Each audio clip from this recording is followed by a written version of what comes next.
ஆவியின் கனிகள் 9: அன்பு, சந்தோஷம், சமாதானம், நீடிய பொறுமை, தயவு, நற்குணம், விசுவாசம், சாந்தம், இச்சையடக்கம்.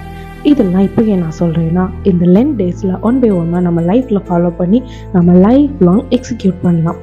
ஃபர்ஸ்ட் ஒன், அன்பு. அன்புங்கிறது எப்போவுமே நம்ம எதிர்பார்த்து காத்துக்கிட்டு இருக்க ஒன்று.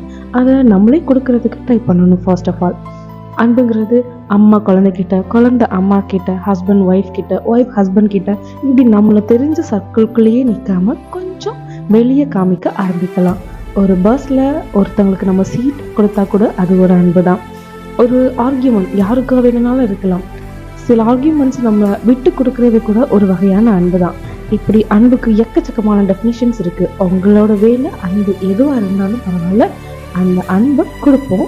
இன்னைக்கு மட்டும் இல்லை, இந்த 10 days ஃபுல்லாகவே. அதுக்கப்புறம் நம்ம லைஃப்லாம் இதை எக்ஸிக்யூட் பண்ண இசப்பாக்கிட்டே கேட்போம். God plus.